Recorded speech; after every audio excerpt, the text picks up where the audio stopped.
un lieu de légende, entouré d'un mystère extraordinaire.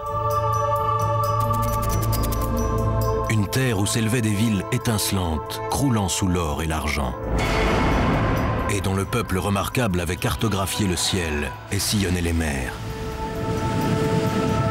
Mais toute leur richesse et leur savoir furent balayés de la surface du globe par un terrible cataclysme. Aujourd'hui, ce n'est plus qu'un nom dont l'écho a traversé les siècles. Atlantide, le continent perdu.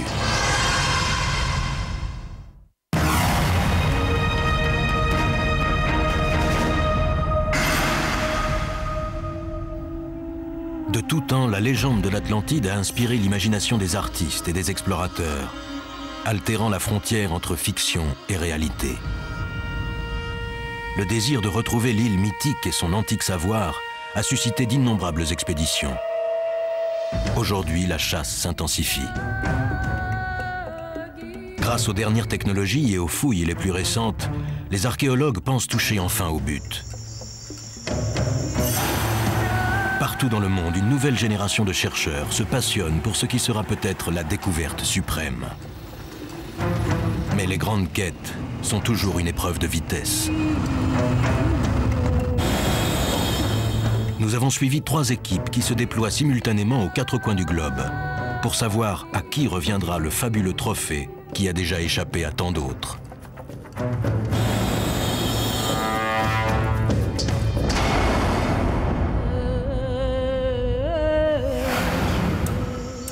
Ivar Zapp est un homme passionné. Cet ingénieur qui a consacré toute sa vie à la recherche de l'Atlantide est convaincu qu'on retrouvera l'Empire disparu ici, au cœur des forêts pluviales du Costa Rica. Sa théorie repose sur l'exhumation d'objets anciens indiquant que cette jungle abritait autrefois une civilisation hautement évoluée. Pour débusquer la vérité, il s'est équipé d'une sonde ultramoderne. Explorateurs des fonds marins, Greg et Laura Little ont une autre hypothèse. L'Atlantide serait sous la mer des Antilles. Ils sont venus étudier une étrange construction dont ils espèrent bien prouver que ce sont les ruines du fabuleux royaume.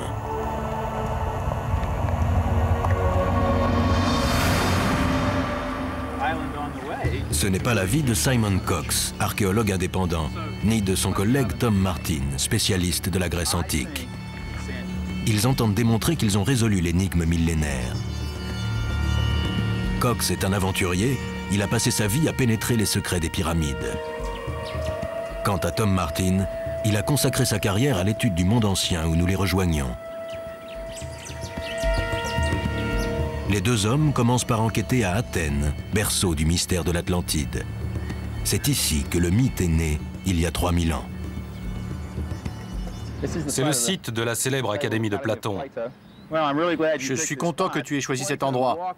Platon a marché ici, il a enseigné et créé ici.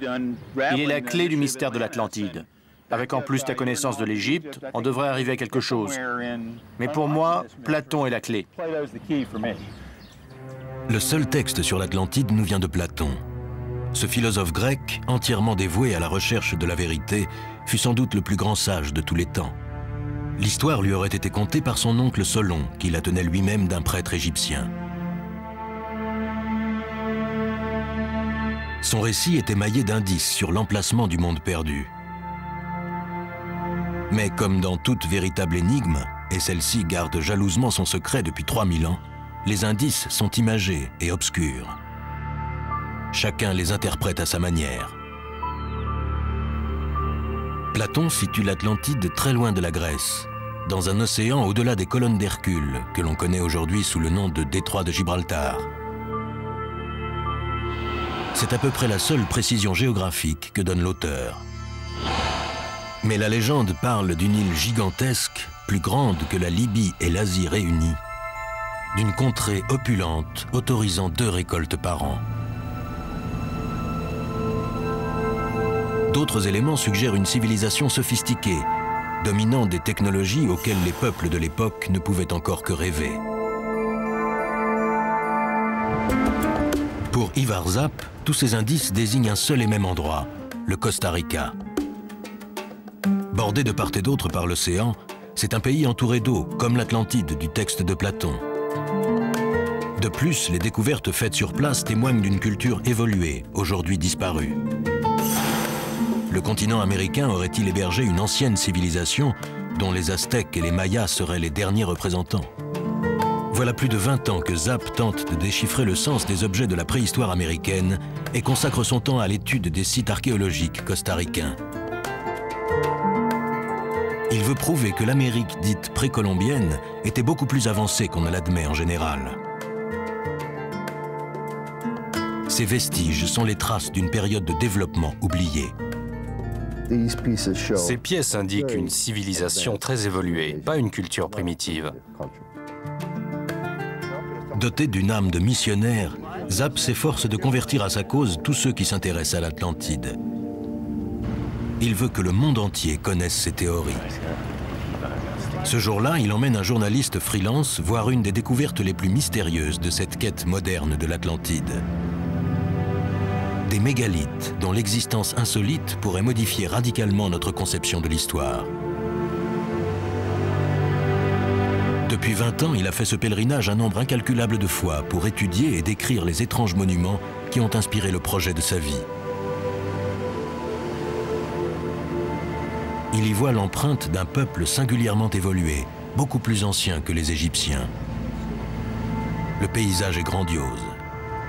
Les deux hommes survolent les cordillères volcaniques pour s'enfoncer au cœur de la forêt chaude et humide du delta du fleuve Dikis, où se dressent les mégalithes.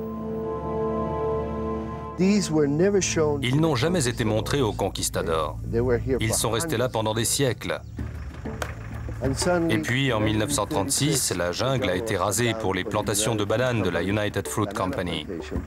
Et on les a trouvés au beau milieu d'une bananeraie. Ok, Brian, nous y voilà. Ce sont les derniers vestiges archéologiques de l'Atlantide qu'on a trouvés enterrés. Pendant des milliers d'années, la jungle a dissimulé ce formidable secret aux yeux de l'homme. Ivar espère que cette découverte permettra de retrouver la civilisation atlante. Regarde-moi ça. C'est incroyable. Enfin. Touche. Magnifique. On connaît l'existence des pyramides et de Stonehenge depuis déjà longtemps, mais ces sphères restent un mystère que je crois avoir en partie résolu. L'archéologie traditionnelle ne sait comment expliquer ces boules en pierre. Je vais t'en montrer une enterrée depuis des centaines de milliers d'années, exactement au même endroit. Elle est énorme, il y en a à peine un quart de visible. Ce n'est pas du tout ce que j'imaginais.